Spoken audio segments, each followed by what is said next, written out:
नमस्कार, मैं हूं के एस चौहान जी। इस वाला में आप सबका स्वागत करता हूं। और ये आज 17वां दिन है, 17th डे है जो हमारी जो सीरीज़ चल रही है। और आपको पता है कि किसी भी एग्ज़ाम के लिए आजकल जो सबसे ज़्यादा इम्पोर्टेंट है उत्तर प्रदेश पुलिस या यूपी ट्रिपल एससी के लिए सबसे इम्पोर्टेंट मानी जाती है ये वीडियोस। बाकी सभी एग्ज़ाम के लिए बहुत इम्पोर्टेंट है।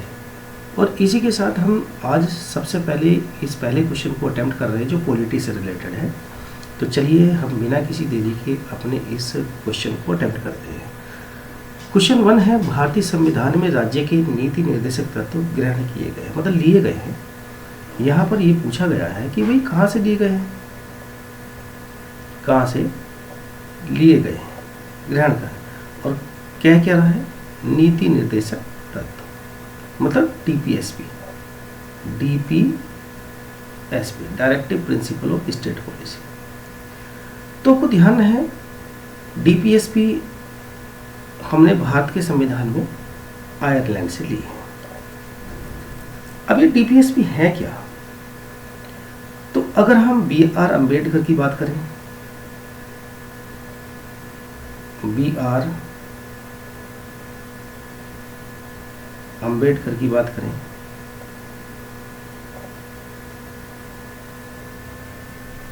तो इन्होंने इसको नोबल फीचर कहा है। नोबल फीचर, नोबल फीचर कहा है। अगर हम केटी शाह की बात करें तो इन्होंने डीपीएसपी को बैंक चेक कहा, बैंक चेक। और यदि हम कहें ग्रेनविल ऑस्टिन को, ग्रेनविल ऑस्टिन, तो इन्होंने कहा कंसेंस ऑफ कॉन्स्टिट्यूशन, संविधान की आत्मा, संविधान की आत्मा। तो इसका मतलब ये समझ सकते हैं कि कितना इंपॉर्टेंट है ये डीपीएसपी। ये बेसिकली डीपीएसपी ये राज्य के नीति निर्देशक तत्व, ये एक दार्शनिक, ये फिलोसॉफिकल सिद्धांत है, ये दर्शन है, ये दर्शन है जो हमारे किसी भी स्टेट को दिशा देते हैं कि भाई आपको ये करना है। सरकार चाहे कोई भी बने लेकिन आपको इन दर्शनों का ध्यान रखना है जो हमारे संविधान के भाग 4 में दिए गए हैं। और अनुच्छेद 36 से 51 तक इनकी चर्चा की गई है। यहाँ तक कि हम ये कहें कि क्या ये पहले हमारे संविधान में पहले कहाँ लिखे थे, तो अगर हम ये कहें कि 1935 का गवर्नमेंट ऑफ इंडिया एक्ट 1935 की बात करें तो वहाँ पर लिखा है instrument of instruction, instrument of instruction, इस रूप में ये हमारे डीपीएसपी लिखे गए। बात करते हैं आयरलैंड की, तो आयरलैंड की राजधानी डबलिन है और इसकी करेंसी है यूरो। चलते हैं हम अगले क्वेश्चन की ओर। अब बात आती है भारतीय संविधान कौन सी नागरिकता प्रदान करता है। अब आप समझ सकते हैं कि ये इंग्लैंड है, ये इंग्लैंड है। इंग्लैंड ने ये कहा कि भाई नागरिकता एकल होनी चाहिए, एकल होनी चाहिए। यूएसए ने कहा कि दोहरी नागरिकता होनी चाहिए। तो हमने कहा भाई इंडिया, अगर हम भारत की बात करें तो भारत ने कहा भाई दोहरी नागरिकता में तो दिक्कत आएगी, इसलिए हमें अपने भारत की नागरिकता ब्रिटेन से लेनी चाहिए। और ब्रिटेन में लिखा है कि एकल नागरिकता होनी चाहिए। अब ये एकल नागरिकता कहाँ लिखी है? तो एक एक्ट है जिसको कहते हैं नागरिकता एक्ट, नागरिकता एक्ट 1955। इसी एक्ट के माध्यम से हमारे भारतीयों को नागरिकता मिलती है। और कब से शुरू हुई? तो 26 जनवरी 1950 से भारत की नागरिकता शुरू हुई। ये एक्ट देता है, बताता है कि भारत की नागरिकता 5 प्रकार से तो ली जा सकती है और भारत की नागरिकता 3 प्रकार से जा सकती है। तो आप समझ गए कि भारत की नागरिकता किस एक्ट से ली गई है, कैसी नागरिकता है। बाद में चलकर एक एक्ट और बनाया जिसे कहते हैं नागरिकता एक्ट, नागरिकता एक्ट,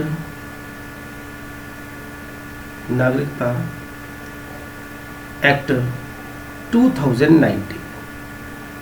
ये भारत में इस एक्ट की बात जब आई तो इस एक्ट ने ध्यान रखेंगे 6 जातियों को, 6 कम्युनिटी, जैसे हिंदू हैं, जैसे सिख है, क्रिश्चियन है, पारसी है, बौद्ध है और जैन है। जो ये 6 जातियां हैं, जो अफगानिस्तान से आए, जो पाकिस्तान से आए, जो बांग्लादेश से आए, इन सभी को भारत में नागरिक बनाया गया। ये नागरिकता एक्ट 2019 है। और इसी 2019 के अंदर भी जम्मू कश्मीर के अंदर भी नागरिकता जो 2 अभी तक चल रही थी, 2 नागरिकता चल रही थी, 2 डुअल नागरिकता चल रही थी, उसको भी ख़त्म कर दिया गया। और जम्मू कश्मीर के अंदर भी आज 2019 से भारत में एकल नागरिकता है। इसलिए सही आंसर है ए। निम्न में से कौन सा मूल अधिकार में शामिल नहीं है? अब आप समझ सकते हैं मूल अधिकार संपत्ति की बात आती है, जो पहले कभी आर्टिकल 19 क्लोज 1 क्लोज एफ या आर्टिकल 31 के अंतर्गत आता था। संपत्ति एक ऐसा अधिकार था जो भारत के जो संपत्ति है, जिसको हम कहते हैं डेमोक्रेटिक, जो हमारे राइट्स है, डेमोक्रेटिक एक प्रकार की पॉलिटिकल डेमोक्रेसी, उसमें ये बाधा आ रही थी, राइट टू प्रॉपर्टी। तो 44वें संविधान संशोधन CAA 1978 ने इस संपत्ति के अधिकार को पार्ट 12 और आर्टिकल 300A में रखकर इसे कानूनी अधिकार बना दिया। कहा गया कि भाई आज से ये मूल अधिकार नहीं है, ये कैसा अधिकार है? तो ये है कानूनी अधिकार। तो कौन सा अधिकार हमारे संविधान के फंडामेंटल राइट में नहीं है? आंसर है संपत्ति का अधिकार। संगठित करने का अधिकार, ऑब्वियसली आर्टिकल 19 कहता है कि आप संघ बना सकते हो। सभा बनाने का अधिकार आर्टिकल 19, देश में घूमने का अधिकार आर्टिकल 19, क्योंकि आर्टिकल 19 हमें 6 नागरिकता देता है। कौन कौन सी नागरिकता देता है? तो भाई right to free speech, free speech. अब speech and expression, speech and expression का मतलब है कि तुम मीडिया के माध्यम से भी अपने एक्सप्रेस कर सकते हो। तो आर्टिकल 19A में फ्रीडम ऑफ प्रेस भी आती है, फ्रीडम ऑफ प्रेस। उसके बाद कहता है कि आप असेंबली बना सकते हो, एसोसिएशन बना सकते हो, कहीं भी मूवमेंट कर सकते हो, फ्रीली मूवमेंट कर सकते हो, कहीं भी आप रिसाइड कर सकते हो, फ्री मूवमेंट कर सकते हो। Free speech and expression, assembly, association, movement, कहीं आप क्या कर सकते हो? आप मूव कर सकते हो, कहीं भी आप रिसाइड कर सकते हो, रिसाइड कर सकते हो, कोई भी आप क्या कर सकते हो, तो आंसर है कोई भी आप ऑक्यूपेशन प्रोफेशन शुरू कर सकते हो। तो ये इस प्रकार की जो 6 हमारी फ्रीडम है जो आर्टिकल 19 में दे रखी है। यही है, इसी के साथ साथ इस संपत्ति के अधिकार से कुछ हमारे केसेस थे जो बहुत अधिक हाईलाइटेड केसेस रहे। हमारे भारत के संविधान में पहला केस AK गोपालन केस 1950 में आया। क्या है ये हम डिस्कस करेंगे। शंकरी प्रसाद केस 1951 में आया। गोपालन केस 1967 में आया। केशवानंद भारती केरल स्टेट से संबंधित है। इसी केशवानंद भारती केस ने जो 1973 है इसे लैंडमार्क कहा जाता है। और इसी केस में सबसे अधिक जजों ने ये फैसला लिया कि अगर कोई भी पार्लियामेंट कोई भी चेंज हमारे कॉन्स्टिट्यूशन में करती है, इवन फंडामेंटल राइट में करती है, तो वो कर सकती है, लेकिन बेसिक स्ट्रक्चर में कोई चेंज नहीं कर सकती। ये landmark decision Kesavananda Bharati case का है जो केरल स्टेट से संबंधित है। इसने कहा कि जुडिशियल रिव्यू सक्सेसफुल है। बेसिक स्ट्रक्चर दिया, जुडिशियल रिव्यू दिया।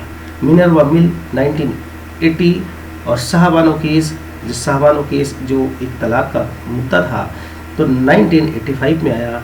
SR बम्बई केस 1994 और Vishakha and state of Rajasthan जिसने महिलाओं के साथ होने वाले शोषण के खिलाफ कुछ गाइडलाइन दी, इसलिए विशाखा गाइडलाइन के नाम से इसको जाना जाता है। तो ये कुछ केसेस हैं जो हम आगे नेक्स्ट, क्योंकि इसमें इस वीडियो में इसको एक्सप्लेन नहीं किया जा सकता है, नेक्स्ट वीडियो में हम इसको कवर करेंगे। इसलिए सही आंसर है कौन सा, हमारा मूल अधिकार में नहीं है, संपत्ति का अधिकार।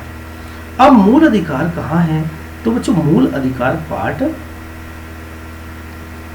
3 में आते हैं और आर्टिकल 12 से लेकर आर्टिकल 35 तक हमारे मौलिक अधिकार दिए। इस भाग को जो पार्ट 3 है इसे मैग्ना कार्टा कहा जाता है।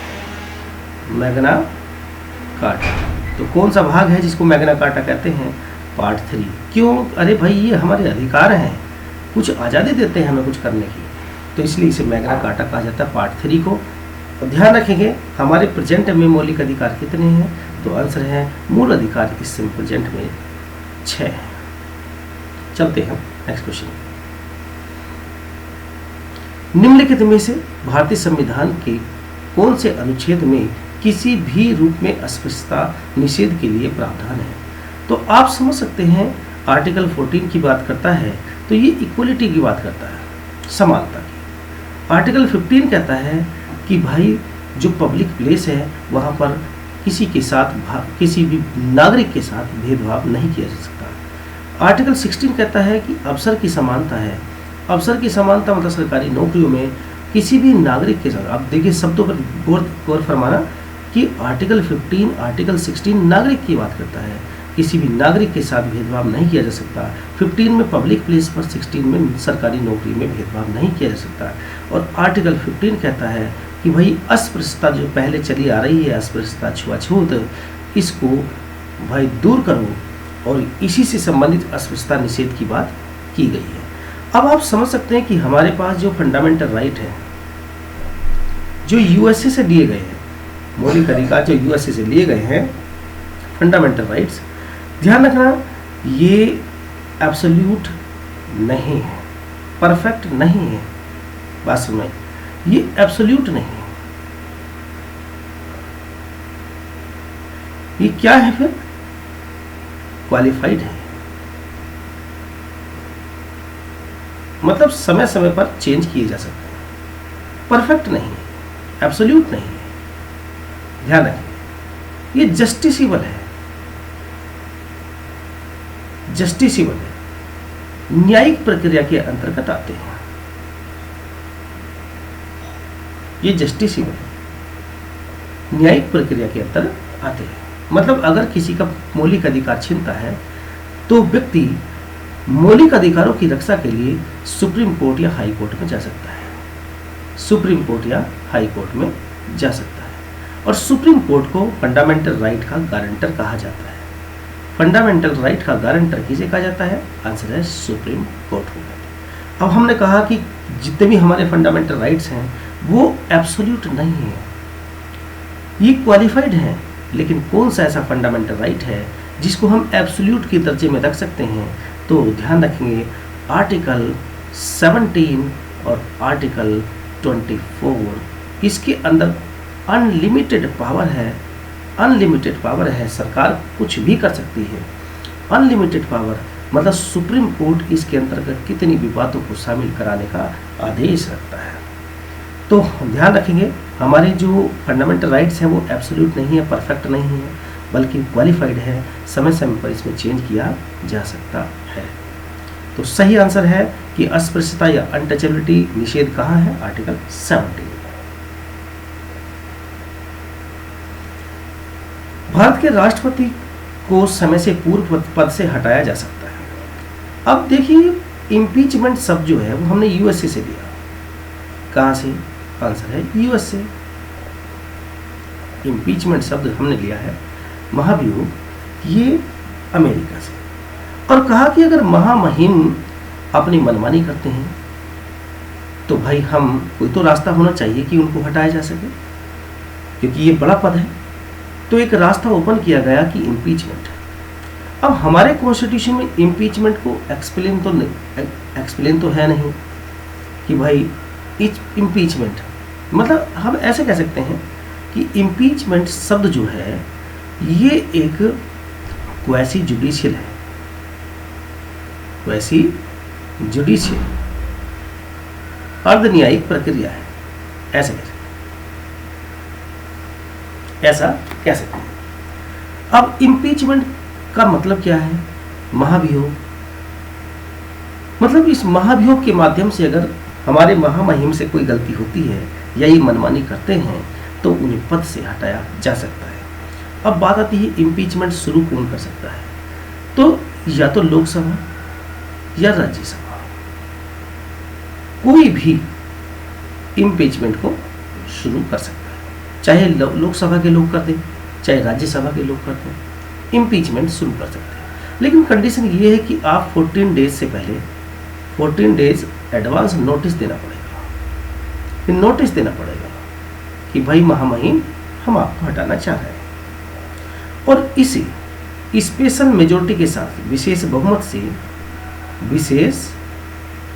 से इसे पास करना होगा। और जिस दिन ये विशेष बहुमत से पास होगा तो ऑब्वियसली महामहिम को हटना पड़ेगा। कंडीशन क्या है? अगर मान लें तो लोकसभा से ये शुरू हुआ तो लोकसभा में विशेष बहुमत से पहले पास करना पड़ेगा, फिर अगले सेशन अगले हाउस में जाएगा। अगले हाउस में जो उसके हेड रहेंगे वो इस पर एक कमेटी बनाएंगे। कमेटी जांच करेगी क्या ये आरोप ठीक है, फिर उस हाउस के अंदर भी दूसरे हाउस में भी उसे विशेष बहुमत से पास करना होगा, और इस आधार पर महामहिम को हटाया जा सकता है। तो सही आंसर है हमारा सी इज द राइट आंसर, महाभियोग इम्पीचमेंट। अब इम्पोर्टेंट है कुछ स्टैटिक क्वेश्चन है। तो पहला क्वेश्चन है भारत के अंतिम गवर्नर जनरल और प्रथम वायसराय कौन थे? Lord Canning. भारत का अंतिम वायसराय लॉर्ड माउंटबेटन। स्वतंत्र भारत के प्रथम गवर्नर जनरल कौन थे? तो लॉर्ड माउंटबेटन। स्वतंत्र भारत के प्रथम और अंतिम गवर्नर जनरल चक्रवर्ती राजगोपालचारी। भारत के प्रथम राष्ट्रपति डॉक्टर राजेंद्र प्रसाद। भारत के प्रथम मुस्लिम राष्ट्रपति डॉक्टर जाकिर हुसैन। भारत के प्रथम उपराष्ट्रपति डॉक्टर सर्वपल्ली राधाकृष्णन। भारत का प्रथम प्रधानमंत्री पंडित जवाहरलाल नेहरू। भारत के प्रथम उप प्रधानमंत्री और गृह मंत्री सरदार वल्लभ भाई Patel, iron man of India, Bismarck of India. इन्हीं की एक स्टैचू बनाई गई है नर्मदा में, गुजरात में, statue of unity. Statue of unity Gujarat के नर्मदा नदी के किनारे गांव में, नर्मदा के एक गांव का एक जिला है जिसका नाम है केवडिया। केवडिया में इसको बनाया गया है जो 182 मीटर हाइट की है। बच्चों अगर ये वीडियोस आपको हेल्पफुल लगती हैं तो इनको आप अधिक से अधिक वीडियो को लाइक करें, शेयर करें और अपने इस चैनल जीएस वाला को सब्सक्राइब करें। इसी के साथ हम अगले आप वीडियो आपको तुरंत लेकर आएंगे जो बहुत इंपॉर्टेंट होगी। और आपको पता है कि हम इस स्टैटिक पोर्शन को इसलिए कवर कर रहे हैं कि वेटेज इसका बहुत ज़्यादा है। इसी के साथ बच्चों जय हिंद।